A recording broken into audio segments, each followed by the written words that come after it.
Hello, my friends. Okay, still here in Jerusalem, of course, and I don't have my usual equipment. So we normally start with a 2-minute countdown, but I don't have the gear for that. I don't have my usual camera. And so we'll just give a little bit of time for people to find the live broadcast. Let's see, meanwhile, I'm getting it up on my laptop. There it is.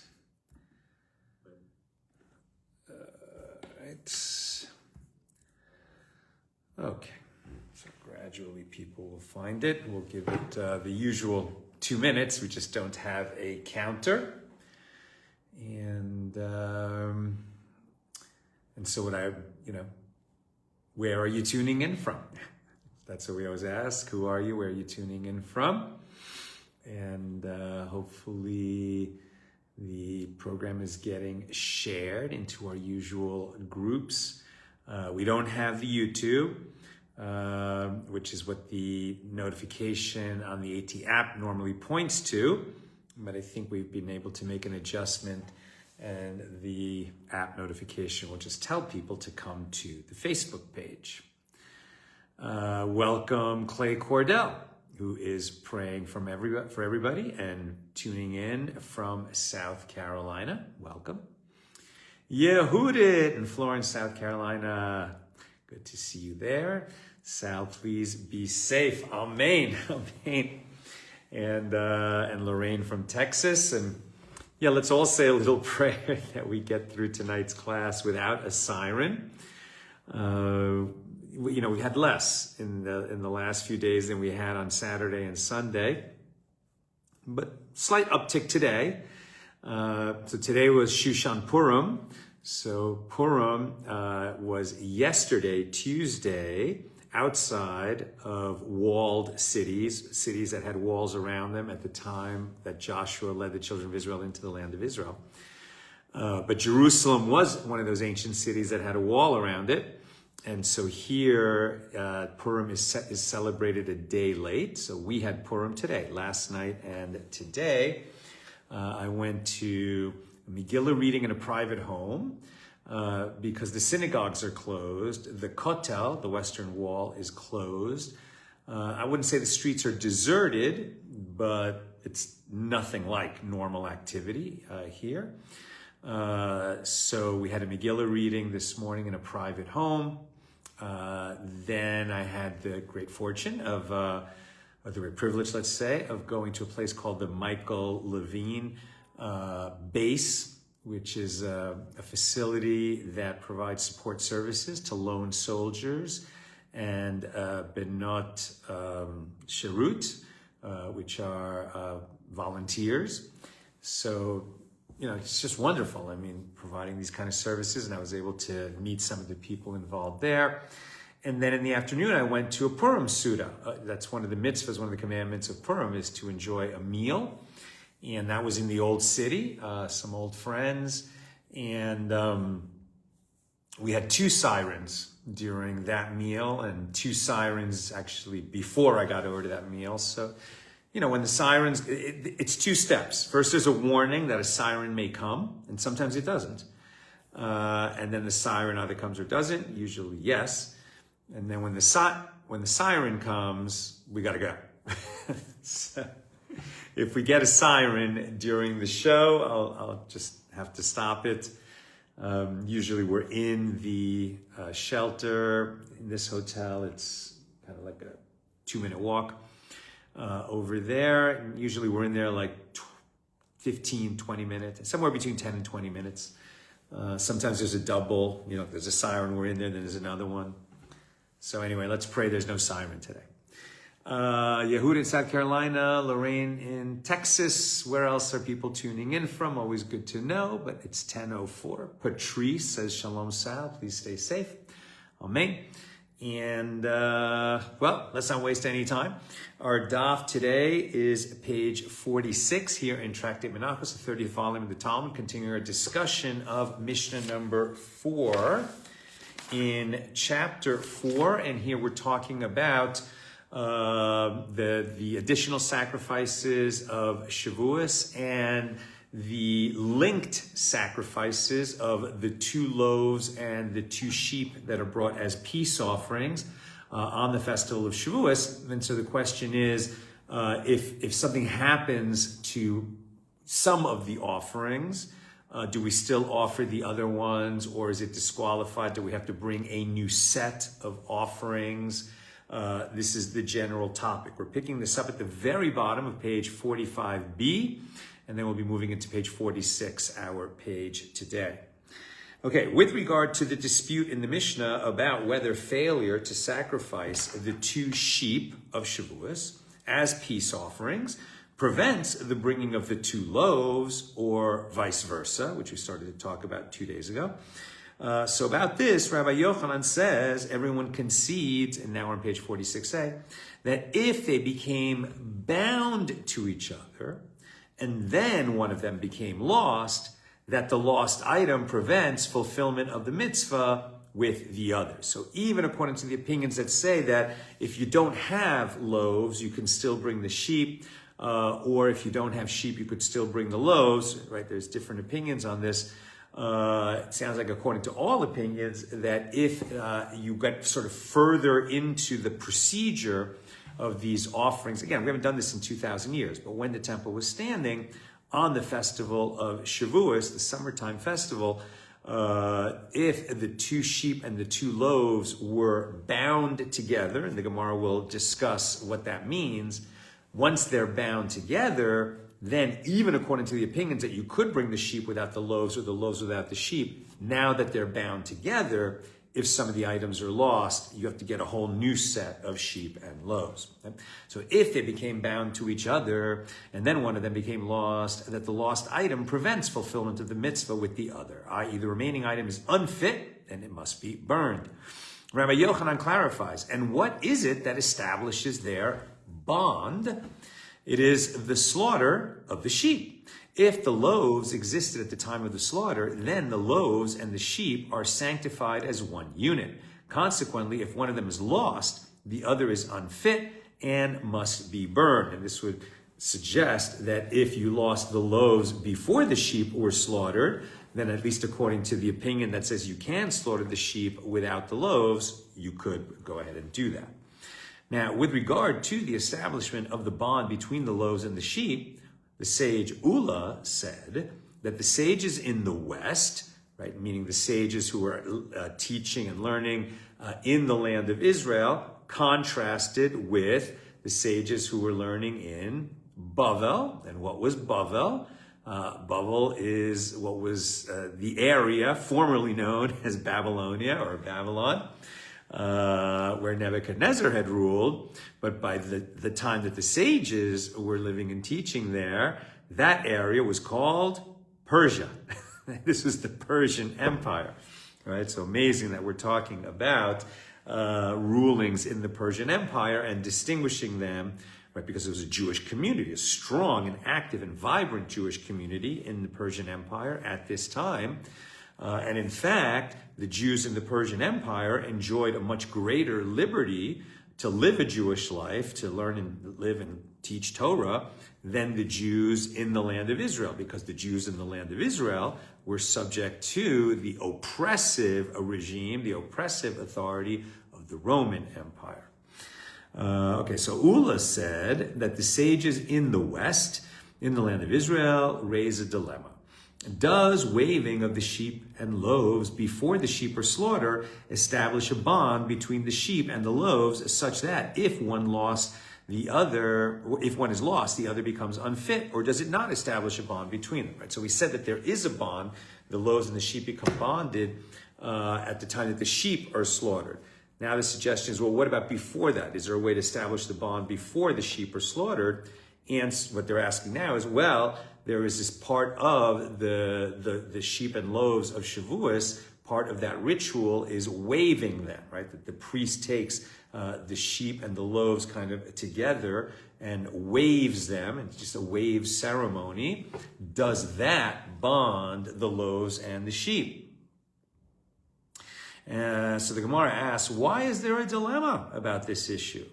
You can resolve it from the statement of Rabbi Yochanan, as Rabbi Yochanan says, the slaughter of the sheep establishes a bond between sheep and the loaves. And this suggests that one can conclude by inference that waving, which precedes the slaughter, does not establish a bond between them. And the Gemara answers, it is with regard to the statement of Rabbi Yochanan itself that Ula raises the dilemma. Is it obvious to Rabbi Yochanan that slaughter establishes a bond between them, but waving does not establish a bond between them? Or perhaps it is obvious to him that slaughter establishes a bond between them, but he is uncertain as to whether or not waving establishes a bond between them. So according to this second possibility, that he knows that slaughtering the sheep establishes the bond, but he doesn't know whether waving establishes it or not, right? So it is according to the second possibility that the reason that he mentioned slaughter is that he was certain about it. So the Gemara notes that the question shall stand unresolved. At this point in the discussion, we don't know whether waving establishes that bond, which would suggest that if after the waving was done, some of the sheep were lost or some of the loaves were lost, that you have to start over, discard and burn what's the remaining elements of this set of offerings and get new ones. Rabbi, or not, right? We don't know. The question shall stand unresolved. Teku. Rabbi Yehuda Bar Chanina said to Rav Huna, the son of Rav Yehoshua, but when it is written, quote, they shall be holy to the Lord for the priest, in Leviticus 23:20, it is written immediately after that the verse mentions waving, and nevertheless, Rabbi Shimon ben Nanas and Rabbi Kiva disagree based on this phrase about whether the loaves can be brought without the sheep or the sheep can be sacrificed without the loaves. They still disagree. And so this indicates that waving does not establish a bond between these two items. Rav Huna, the son of Rabbi Yehoshua, replied to Rabbi Yehuda Bar Chanina, well, according to your reasoning, that one can infer the law based upon the placement of the phrase, they shall be holy to the Lord for the priest. Is this phrase referring to the time after waving, but not after the slaughter of the sheep? After all, the verse speaks of giving them to the priest, which is done after the sheep have been slaughtered. You don't give it to the priest before they've been slaughtered. And so that's well after the waving, so we don't know what happens if there's a loss between the waving and the slaughter. So here too, one can explain. After all, the verse speaks of giving them to the priest, which is done after the sheep have been slaughtered. How then did Rabbi Shimon ben Nanas and Rabbi Kiva disagree concerning this verse? Rather, what do you have to say? It's like this. It must be referring to a time before the slaughter. And what is meant by, they shall be holy to the Lord for the priest? It means an item that is ultimately given to the priest, as we said 2 days ago. So here too, one can explain that the verse is referring to a time before the waving. And it means an item that is ultimately given to the priest. And what is given to the priest? Well, there are portions of the sheep and all of the loaves. Right? Something that is given to the priest. And the issue of whether or not waving establishes a bond between the sheep and the loaves, therefore remains an open question.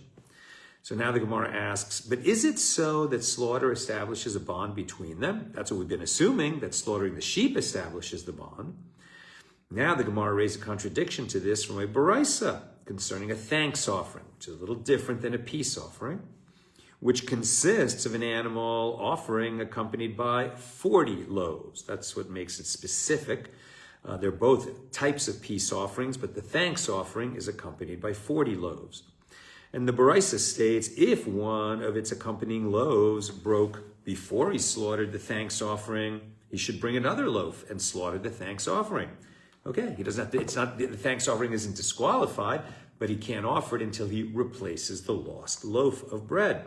But if one of its accompanying loaves broke after he slaughtered the thanks offering, it is not possible to bring another loaf because the loaves of the thanks offering are sanctified through the slaughter of the animal, which has already taken place. Consequently, the blood should be sprinkled on the altar, and the meat should be eaten, right? Since if we're talking about a thanks offering, which is a type of peace offering, There's a portion of it that goes for the priest to eat, and the rest is eaten by the owners. And they can eat, right? The animal has not been disqualified. Its blood was sprinkled on the altar. Now the edible portions can be eaten. But loaves were missing at this point, in this case that we're talking about. Therefore, the owner has not fulfilled his vow to bring a thanks offering, and the loaves are all unfit. So it's like you're going to finish bringing that animal and you can eat it as a gift offering. But if the owner of it had vowed to bring a thanks offering, he has not fulfilled that vow. He's going to have to start over, so to speak, bring another animal and 40 loaves. If one of its accompanying loaves broke after the blood was sprinkled on the altar, the loaves are not deemed unfit, and the individual has fulfilled his vow to bring a thanks offering. He separates the 4 loaves for the priest from the whole loaves for the broken loaf, and the priest receives whole loaves and not the broken one. He's got 40 loaves, one of them broke. Okay, so he's going to, of the loaves that are remaining that did not break, the number of them that are set aside for a priest is given to the priest, the animal is eaten, and this is all because the blood was already sprinkled, atonement had been achieved, or the vow had already been fulfilled, and now it's just kind of a falling action afterward, and that's how they deal with it.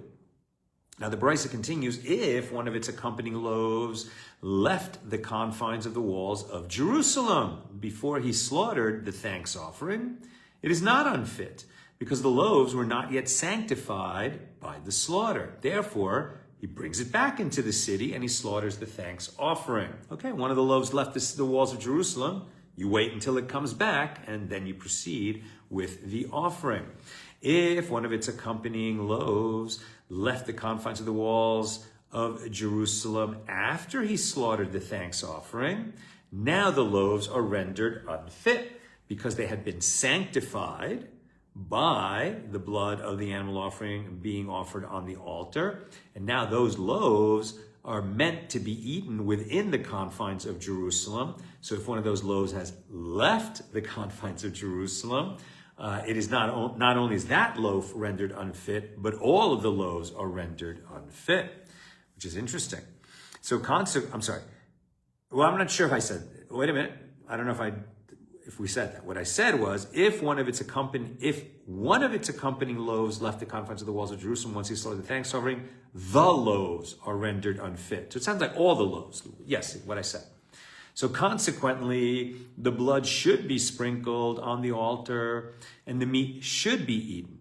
But he has not fulfilled his vow to bring a thanks offering, and the loaves are all unfit. Right? So I got it right.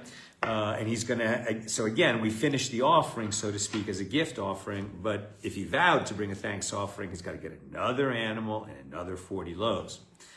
If one of the loaves left the confines of the walls of Jerusalem after the blood was sprinkled on the altar, the remainder of the offering is fit. And he separates the 4 loaves for the priest from the ones that remained inside the city for the loaf that went outside the walls of the city.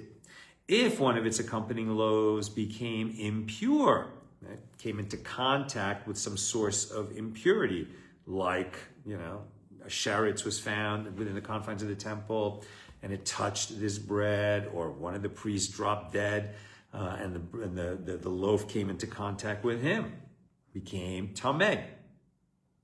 So if one of its accompanying loaves became tamei before he slaughtered the thanks offering, he brings another loaf and slaughters the thanks offering. But if one of its accompanying loaves became impure after he slaughtered the thanks offering animal, then the blood should be sprinkled on the altar and the meat should be eaten. And he has fulfilled his vow, because we didn't get an error into the equation until after the blood was sprinkled on the altar. And this is due to the fact that, right now, what was the problem here? Not that one of the loaves became broken or lost or left the confines of Jerusalem, but rather it became tamei. So why does the offering remain fit? Because the tzitz of the high priest, the front plate, atones, right, for offerings that are brought in a state of impurity, in tumah. And so therefore, since the blood made it to the altar, it's atoned for, even the fact that the bread is what had become tamei, and the offering remains fit. This is due to the fact that the front plate, the tzitz, affects acceptance of offerings that are tamei. Nevertheless, the loaf that became impure is unfit, as the tzitz affects acceptance of the offering itself, the animal, but does not render other impure items pure. Now, the Baraisa concludes, if one of the accompanying loaves became impure, became tamei after the blood was sprinkled on the altar, he separates the 4 loaves that are given to the priest from the loaves that remained pure for the impure loaf. Right? In other words, you don't use the impure loaf. You have to separate 4 loaves for the priest, so you make sure to take that from the loaves that did not become impure. Now the Gemara comes to its question, right? It's establishing this Baraisa that taught a few different things. Why was the Gemara bringing in this Baraisa? So, if it enters your mind to say that slaughter establishes a bond between the sheep and the 2 loaves of Shavuos, and similarly between the animal offering and the loaves of a thanks offering, then, in the cases where a loaf became unfit after the animal was slaughtered, but before the blood was sprinkled, since the animal and the loaves are bonded with each other through the slaughtering, once the loaf became unfit, the thanks offering should also become unfit, and consequently the blood of the offering should never have been sprinkled. Where the tzitz could atone for it, but the blood should never have been sprinkled. If you say that slaughtering the animal bonds the slaughtered animal with the accompanying loaves, right? Then once it was slaughtered, and then the loaves became unfit, but before the blood was sprinkled, this would suggest that the animal had become unfit, because once the loaves are tamei, right, they render themselves and the animal unfit, and therefore the blood of the animal should never have been sprinkled on the altar. But that wasn't something suggested in the various cases detailed in that Baraisa that we just read. Right. Once the loaf became unfit, the thanks offering should also become unfit, and consequently the blood of the offering should not be sprinkled on the altar, and the meat should not be eaten. And that is contrary to what was stated in the Baraisa. So it suggests that, so this seems to contradict the idea that slaughtering the animal bonds it to the accompanying loaves. And the Gemara answers, the thanks offering is different, as the Merciful One called it a peace offering. As the verse states, the sacrifice of his peace offerings for thanksgiving in Leviticus 7:13. Consequently, just as a peace offering is sacrificed without loaves, right? What gets loaves? A thanks offering gets 40 loaves, and the 2 sheep of Shavuos get 2 loaves. Other peace offerings don't have loaves associated with them. So consequently, just as a peace offering is sacrificed without loaves, so too a thanks offering can be sacrificed without loaves. Next topic, Rabbi Yirmiyah says, if you say that waving establishes, right, this waving ceremony, and that was a question we had a little earlier, does that establish a bond such that if the loaves became unfit or one of them was lost, that therefore you cannot offer the animal? Back to that question. So Rabbi Yirmiyah says, if you say that waving does establish a bond between the loaves and the sheep, then in a case where the loaves were lost after the waving, well, then the sheep are lost as well, i.e. they cannot be sacrificed if you say that waving bonds the sheep and the loaves together. And one must therefore bring a new set of loaves and sheep. And similarly, if the sheep are lost after the waving, then the loaves are thereby lost as well, since a bond was established between them by means of the waving. We're at the top of 46b. Now, we're not saying that waving does establish a bond. What they're saying is, if you say that, right, according to the view that waving establishes a bond, then if you lost either a loaf or a sheep after the waving, that's it, it's over. You got to go find other animals and loaves and start over. Now, says the Gemara, and if you say, now the other point of view, that waving does not establish a bond between the loaves and the sheep, then one can raise the following dilemma. If one brought loaves and sheep and they were waved, and then the loaves were lost, and he brought other loaves to replace the original loaves, does that second set of loaves require waving with the sheep, as it has not yet been waved? Or does it not require waving, as the accompanying sheep have already been waved with the original loaves, and the sheep are the subject in the verse that serves as the source of the requirement of waving, right? So if you have waved the loaves for this set of sheep, and then you lose one or both loaves and you bring new loaves, do you have to do the waving again? It's a complicated way of asking that question. So now Rabbi Yirmiyah clarifies the dilemma. In a case where the sheep were lost after the waving, do not raise the dilemma. As in this case, they certainly require waving because the primary obligation of waving is mentioned with respect to the sheep, and these sheep have not been waved. So when should you raise the dilemma? When, after the initial waving, you lose the loaves that were waved with that sheep, right? When should you raise the dilemma? You should raise it in a case when the loaves were lost after the waving. And according to the opinion of Rabbi Shimon ben Nanas, who holds that failure to sacrifice the sheep prevents one from sacrificing the loaves, so you don't need to raise the dilemma, as he says that the sheep are primary. Consequently, since the sheep have been waved, there is no need to repeat the waving for the replacement loaves. So therefore, when should you raise the dilemma? Raise it according to the opinion of Rabbi Akiva, who holds that failure to bring the loaves prevents one from sacrificing the sheep, as he says that the loaves are primary rather than the sheep. So according to his opinion, what is the law concerning the loaves that are brought as replacements? On the one hand, one might say that since the loaves are primary and this set of loaves has not yet been waved, it requires waving. Or on the other hand, perhaps one should say that since its permitting factors are the sheep, right? If the loaves are primary, but you can't eat them until you sacrifice the sheep, and they were already waved, so now the new set of loaves does not require waving. That's two ways to look at it. What's the answer? Gemara says, Teiku. That dilemma shall stand unresolved. Next topic. Abaye said to Rava, what is different about the two sheep that are brought as peace offerings together with the two loaves of Shavuos, such that their slaughter sanctifies the loaves? And according to Rabbi Yochanan, failure to sacrifice them once they have been slaughtered prevents bringing the loaves. And what is different about the 7 sheep, the bull, and the rams that are brought on Shavuos as an additional offering, right? A musaf. So as we learned on Shavuos, so the primary offerings of the day are the 2 sheep and the 2 loaves. And as we see, Rabbi Akiva and Shimon ben Nanas argue which is the primary element and which is the accessory. The 2 loaves are the 2 sheep. But there's a whole other set of offerings, larger in the sense that it's 7 sheep, a bull, and 2 rams.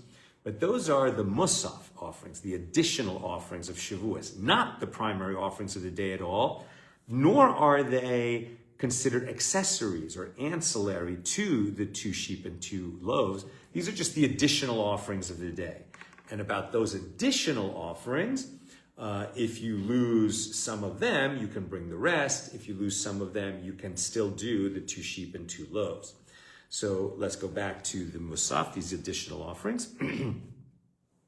So Abaye said to Rava, what is different about the 2 sheep that are brought with the 2 loaves, such that the slaughter of the sheep sanctifies the loaves, right? If you slaughter the sheep, now you can eat the loaves because they've been sanctified. Only priests can eat those loaves. So what is different about the relationship of the 2 sheep and the 2 loaves? And according to Rabbi Yochanan, failure to sacrifice them once they have been slaughtered prevents bringing the 2 loaves, right? And what is different about the 7 sheep, the bull, and the 2 rams that are brought on Shavuos as an additional offering, such that their slaughter does not sanctify the loaves, and failure to sacrifice them does not prevent the bringing of the loaves, right? If you only had 2 sheep on Shavuos, you could bring those 2 sheep as an offering and the 2 loaves, and then you would have fulfilled the obligation of doing the 2 loaves. If you lacked this other group of offerings, right, the 7 sheep and the bull and the 2 rams, you didn't have any of those, you could still do the 2 sheep and 2 loaves. So what's the difference between these additional offerings that they're not necessary to the same degree as the 2 sheep that accompany the loaves? That's the question. Okay. Sorry, I'm hearing some sirens, but not the air raid sirens, right? Not the ones that require us to go to a shelter. That's just like probably an ambulance going by nearby. Okay, Rav has said to Abaye, the reason for the distinction is because the 2 sheep and the loaves that are brought as peace offerings are bound to each other through the waving. The waving does not bond the additional offerings to the 2 sheep or the 2 loaves. They're not part of the waving. And this is not so with regard to the additional offerings, which are not waved with the loaves. So the Gemara challenges this. But in the case of a thanks offering and its 40 loaves, which are not waved together, they are not bound to each other through waving. And nevertheless, the slaughter of the animal offering sanctifies those 40 loaves. And if you don't sacrifice the animal offering, then you cannot bring those 40 loaves. And this indicates that the waving is not the critical factor. So rather, the reason for the distinction is that the 2 sheep brought as peace offerings on Shavuos are comparable to a thanks offering. And just as a thanks offering is a peace offering, so too the 2 sheep are also a peace offering. Consequently, just as the slaughter of the thanks offering sanctifies the accompanying loaves, and failure to sacrifice the animal prevents one from bringing the loaves, the same applies with regard to the sheep peace offerings and loaves of Shavuos, as opposed to the additional offerings, which are not peace offerings. The Gemara responds, are the 2 sheep of Shavuos and the thanks offering really comparable? There, in the case of the thanks offering, there are no other animal offerings brought with it. But here, in the case of the offerings brought on Shavuos, where there are other animal offerings brought with it, these additional offerings, then let these peace offerings and those additional offerings sanctify the loaves. Why is it only the sheep which are brought as peace offerings that sanctify the loaves? In other words, we've been making this comparison between the loaves/sheep of Shavuos, which also happened to have additional offerings on that day, but we've been comparing the 2 loaves and 2 sheep to the thanks offering, right, which is an animal brought with 40 loaves, and they have a bunch of similarities, but they also have a bunch of differences. So how far are we going to go in extending the law of one to the other? That's what we're really dealing with here. Right? Why is it only the sheep brought as peace offerings that sanctify the loaves, meaning render those loaves permitted for eating by the priest? So rather, the reason for the distinction is that the 2 sheep brought as peace offerings are comparable to the ram of a Nazir. Right? So a Nazir is somebody who takes a vow to abstain from products of the grapevine, to abstain from cutting his hair, and to abstain from becoming impure for the dead. He won't attend funerals during his vow of Naziris.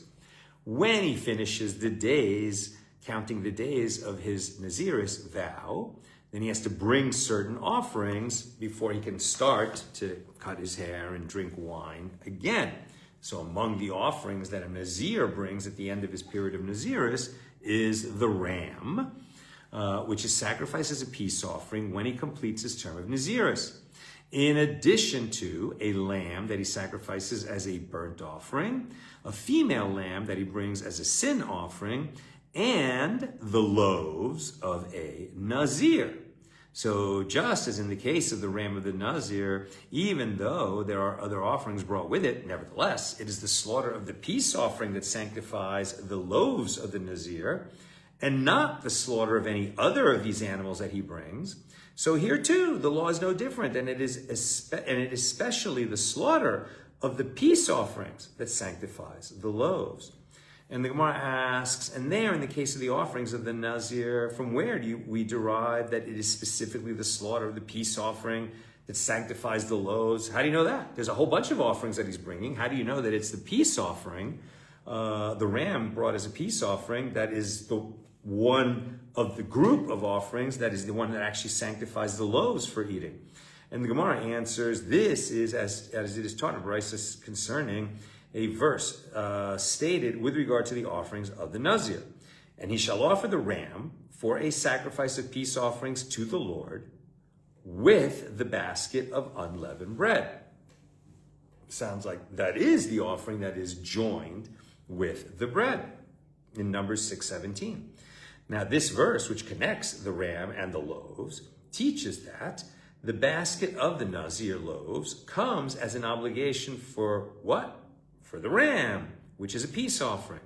And the slaughter of the ram is what sanctifies the loaves, not the other offerings, the burnt offering and the sin offering.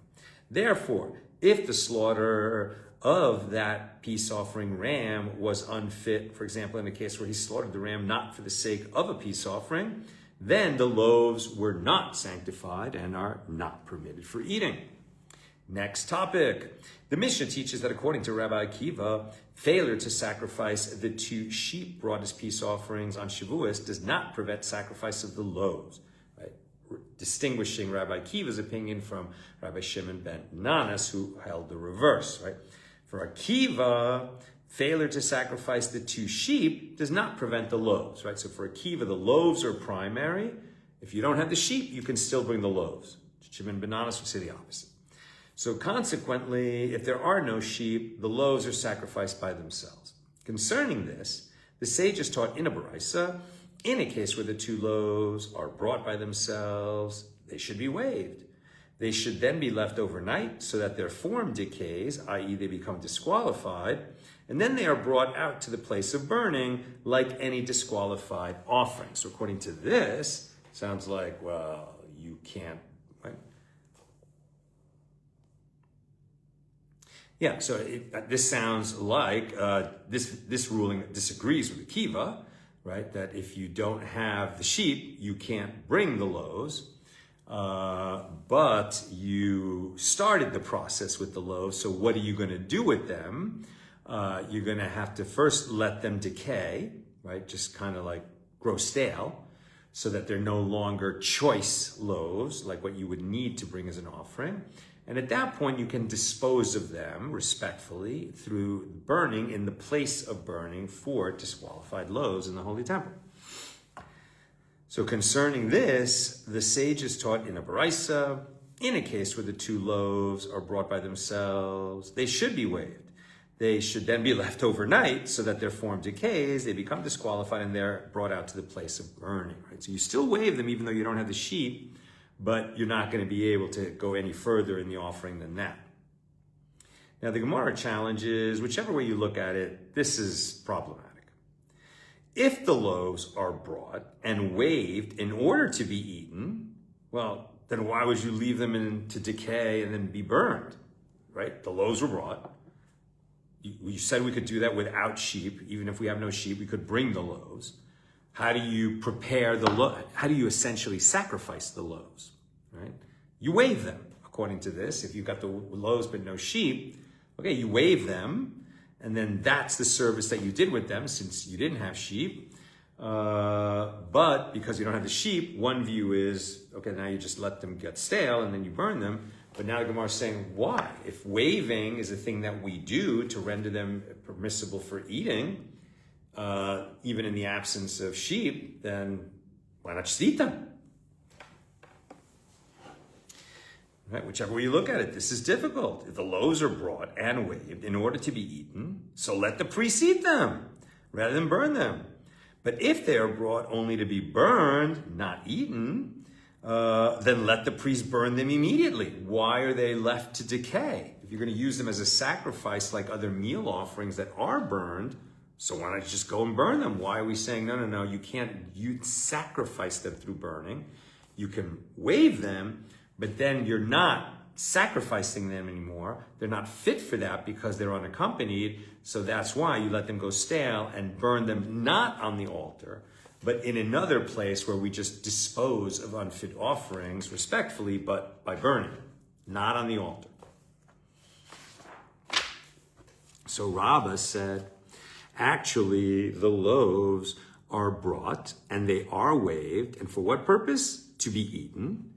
But nevertheless, the sages instituted a rabbinic decree that they not be eaten out of concern lest sheep become available to the nations the following year. lest sheep be available to the nation the following year. In other words, the sages were afraid that, this year there were no sheep. And so what are we going to do? They decided that you're going to bring the loaves, you're going to wave them, but we're not going to eat them.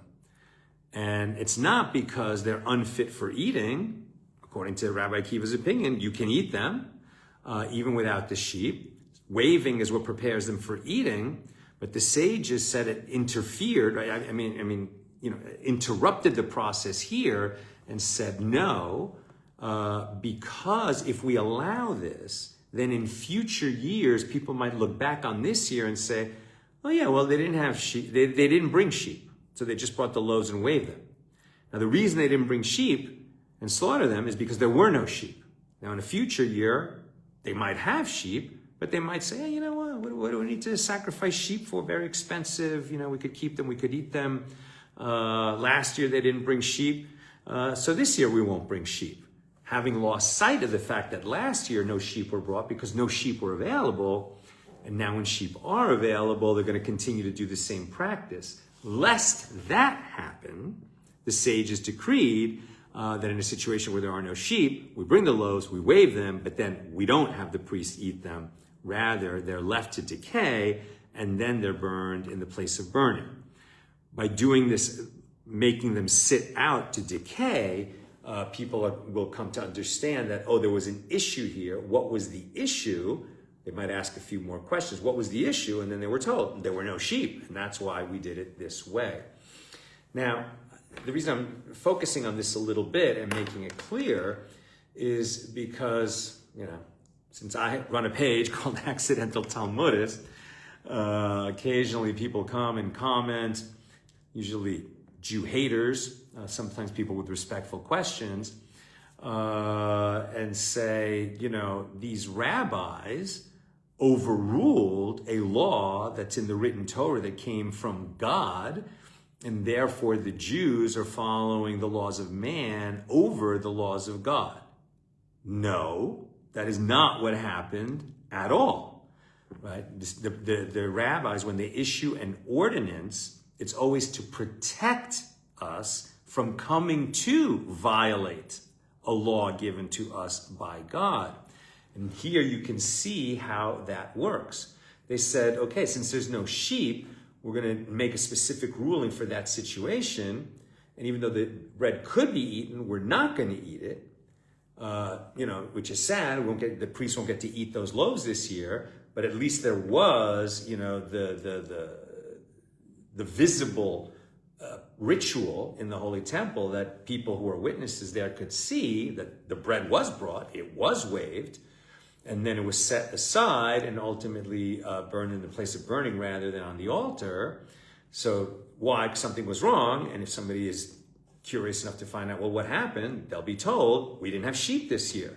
And then everyone will understand that if we have sheep the following year, then we can do the full procedure the way that God commanded us to do it. But in no way are the sages overruling God's word. They are protecting God's word.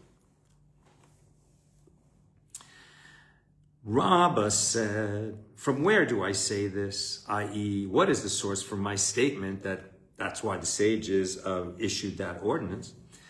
It is, as we learned in a Mishna, tractate Shekalim, Rabbi Yehuda said that Ben Bukhari testified before the sages in Yavne. So when were the sages in Yavne? After the second temple fell and they moved the Sanhedrin temporarily to Yavne.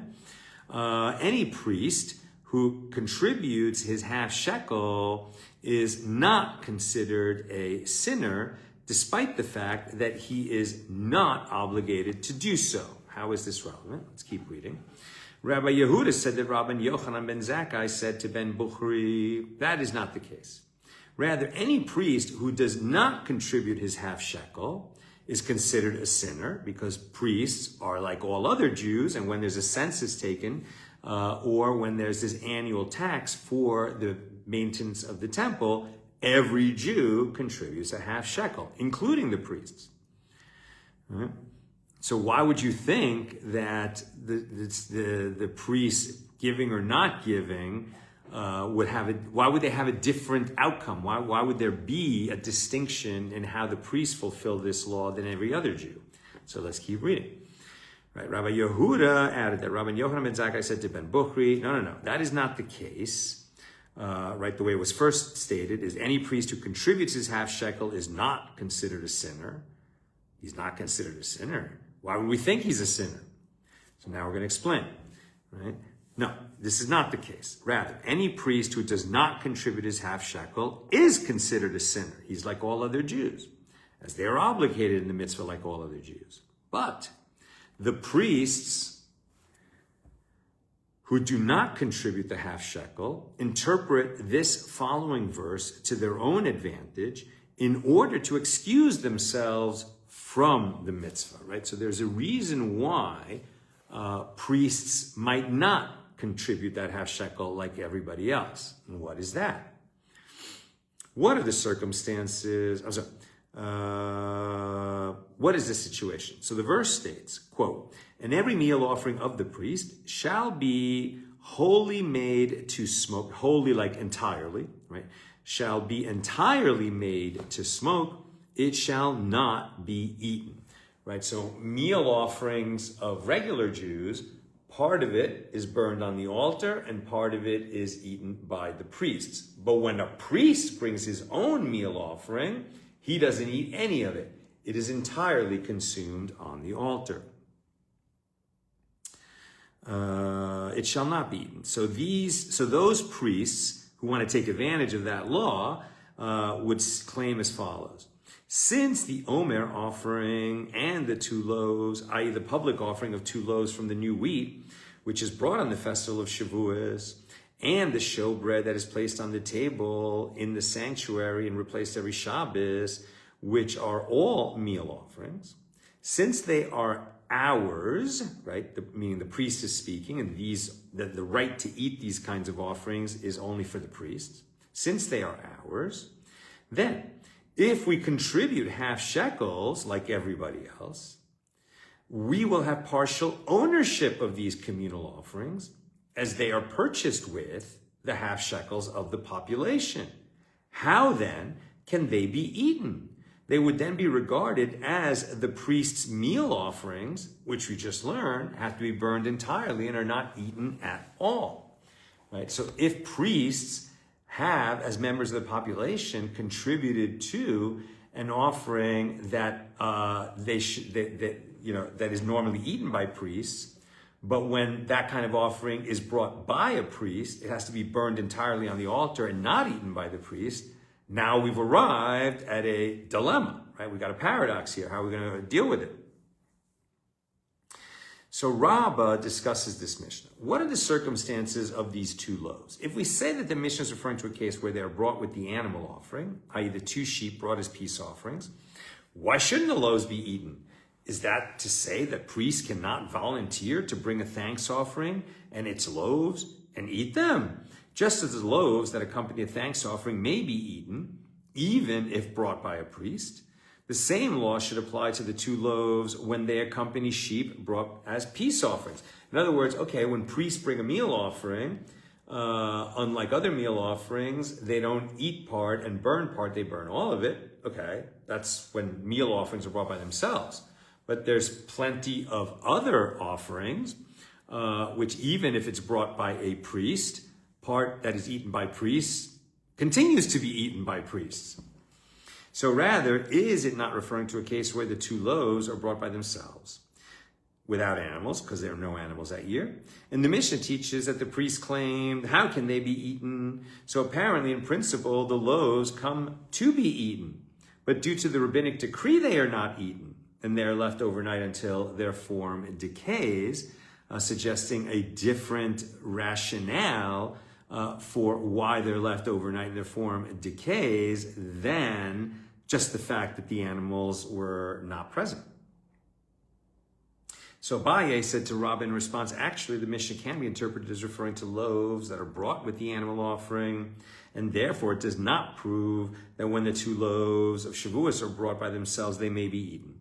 And as for that which is difficult for you based on the case of a thanks offering and its loaves, The resolution is that the loaves of a thanks offering are not called a meal offering. And therefore, even when a priest brings a thanks offering, the loaves may be eaten. It's only in the case of a meal offering that if the priest brings his own, he can't eat any part of it. That law doesn't apply to thanks offerings at all. By contrast, the 2 loaves of Shavuos are also called a meal offering.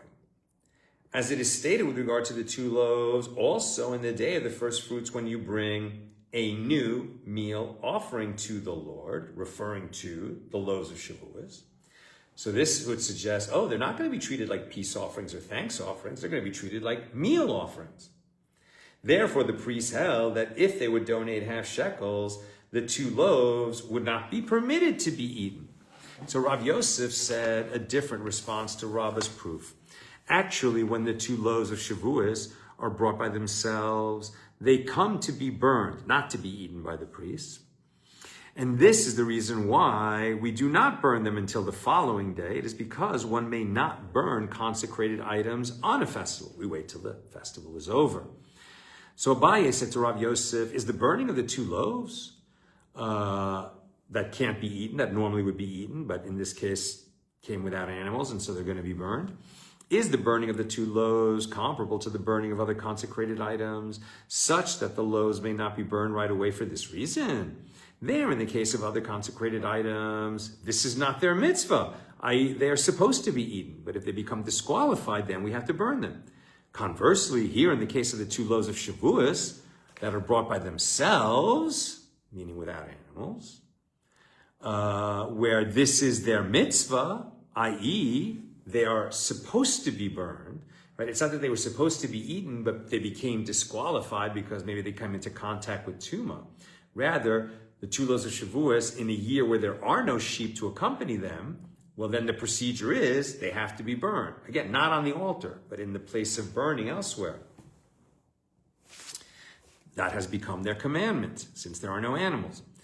So in that situation, let the priests burn them on the festival, just as the law in the case of the bull and the goat of Yom Kippur, which are burned on Yom Kippur, despite the fact that it is a festival.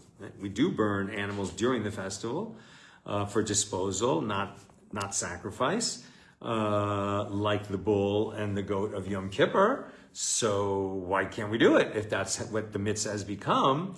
Like these 2 loaves that come without an animal, why don't we just burn them in the place of burning on Shavuos?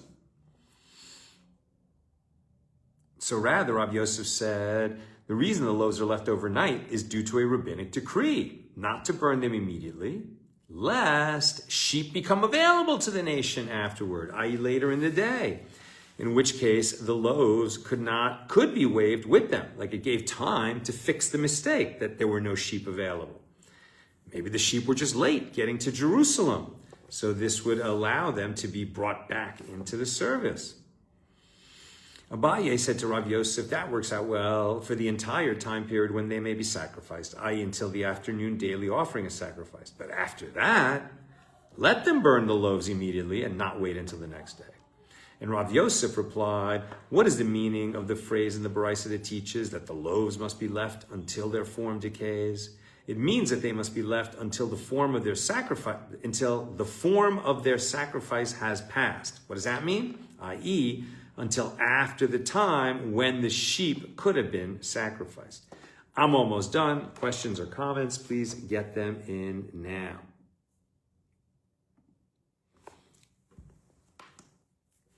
Okay, Rabbah said that there is a different response to Rabbah's proof. When the 2 loaves of Shavuos are brought by themselves, by Torah law they come to be eaten, but due to rabbinic decree they are not eaten, and they are left overnight until they are disqualified. And the reason for the decree is due to that which Rabbah said, i.e. due to the concern that the following year they will have sheep, and they will have forgotten that that's the way it's supposed to be brought, right? It's a policy matter. But the proof that by Torah law the loaves may be eaten is not from Rabbah's line of reasoning, i.e. from the Mishna and Shekalim. Rather, it is from a verse. And Rabbah said by way of explanation, from where do I state this law? From the fact that it is written with regard to the 2 loaves, you shall bring out of your dwellings 2 loaves of waving of 2/10 parts of an ephah, They shall be of fine flour. They shall be baked with leaven for the first fruits to the Lord. That's some mighty fine loaves of bread that the whole nation is focused on. They're brought on Shavuos, and after that, everyone can eat bread made from the new wheat. So you can better believe that they make those loaves perfect, right? Maybe when they were brought, I'm totally making this up, but maybe they were not only just so good and so fresh, but there was a spiritual power to them. And if there were vast crowds assembled on the Temple Mount, maybe they could all smell the fresh bread of the 2 loaves of Shavuos. I have no source for that. I just made that up, but it's possible.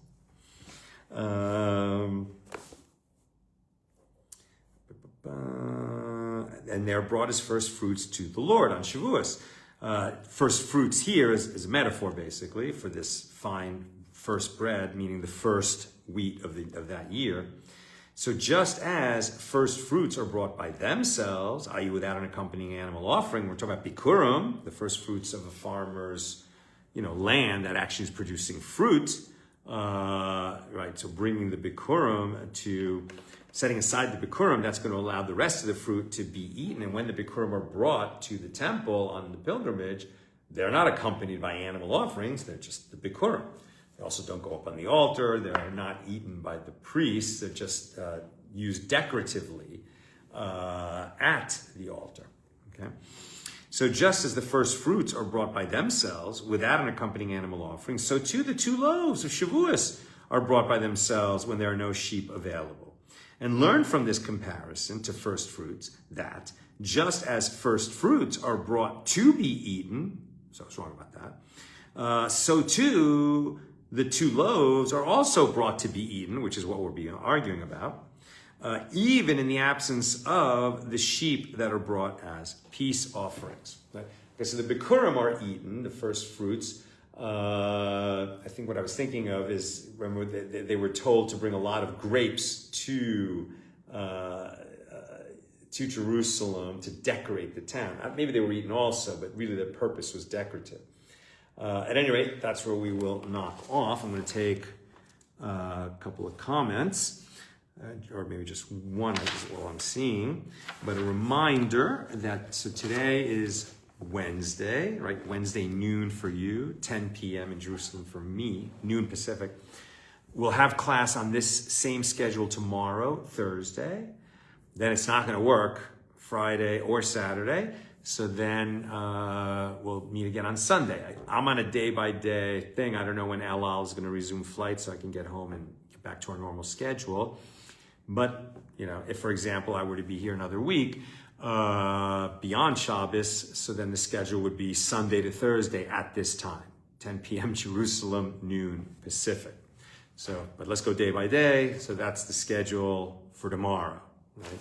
And Nina, let's post that on the Facebook page, that the anticipated schedule is, the same time, noon Pacific on Thursday, and then Sunday through next Thursday at noon Pacific. Okay, Sharon says, I understand that we are talking about the slaughtered sections, but the phrase of waving sheep makes me smile. Is that what we're talking about? You're saying that after the sheep have been slaughtered, we wave the portions that are to be eaten, kind of holding them along with the loaves. I don't think that's what we're saying, because they were talking about waving before the slaughter. So I think that the waving, he didn't pick up the sheep, right? They were far too heavy for that. But it sounds like what they're doing is waving the 2 loaves over the sheep, or while having a hand on the sheep, or something like that. The waving is tied to the sheep. The sheep themselves are not being waved, is my understanding. And it's a kind of a spiritual bonding that we were talking about, that after the question was asked, does the waving bond the sheep to the loaves? It seems like the answer was left unresolved. But I still like the phrase with you. I like it too, waving sheep. But I think they're living sheep at that point. It's just that we don't really wave them. And I don't know how that was accomplished. We haven't heard any description yet of how waving the loaves of Shavuos was really done, like at the same, in a way that would bind them to the sheep. We don't know yet. Okay, so that's what I got for us tonight. And with God's help, see you tomorrow, Thursday, at this same time, noon Pacific. All the best.